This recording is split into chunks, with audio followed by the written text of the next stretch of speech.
Bonjour, amis youtubeurs, amis de la chaîne, amis de Jung, tous les amis, mes amis. Je tiens à vous apporter aujourd'hui une petite réflexion amusante qui va porter sur deux notions avec lesquelles je tourne un peu. C'est entre le jeu et le pouvoir. Vous allez voir, c'est amusant. C'est très rapide, c'est très court. Le joueur normal, c'est vous, c'est moi, je suppose. On va au casino, on joue, on fait un loto, on espère gagner. On oublie de faire la feuille de loto. Au casino, quand on gagne un petit peu, on se dit on arrête. Si on a un jackpot avec un chèque de 200 €, on arrête, on n'y touche pas. On est des joueurs normaux.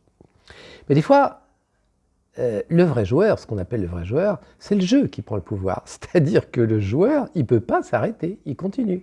D'ailleurs, le vrai joueur, les vrais joueurs, où c'est une conduite totalement addictive, vous disent que l'émotion la plus puissante, c'est lorsqu'ils perdent. C'est comme ça, c'est quand ils perdent que c'est le plus puissant. Mais ils ne peuvent pas s'arrêter. Et qu'est-ce qu'ils font, les vrais joueurs? Ils vont se faire interdire de casino, c'est-à-dire qu'on les empêche de rentrer. Donc là, c'est le jeu qui prend le pouvoir sur le joueur. D'accord? C'est ça, je pense que vous le savez. Maintenant, vous allez vous amuser avec quelque chose qui est quand même pas triste, c'est de remplacer la notion du jeu par la notion de pouvoir. Alors là, c'est amusant parce qu'on va se retrouver dans une réalité.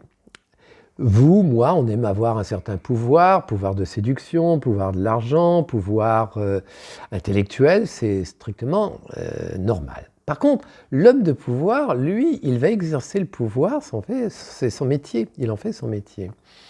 Et l'homme de pouvoir détient un pouvoir politique, bien entendu,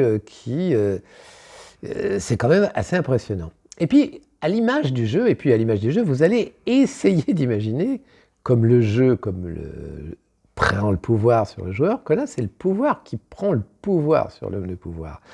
Et à ce moment-là, l'homme de pouvoir, au même titre que le joueur invétéré, devient la marionnette.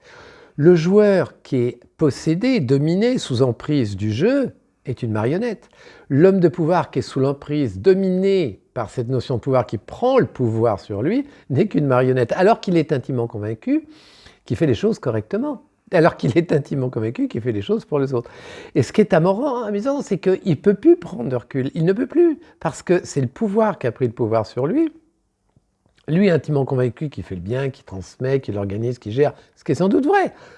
Celui-là, c'est l'homme de pouvoir normal. Mais celui qui est dépassé, dominé sous l'emprise du pouvoir, n'en a absolument pas conscience. C'est pas loin d'une psychose, en quelque sorte.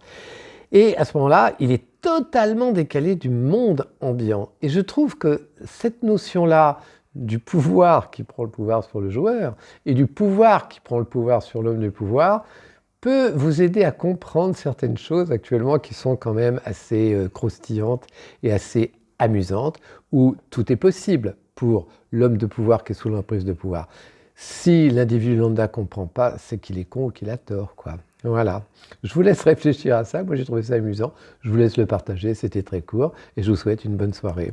Au revoir.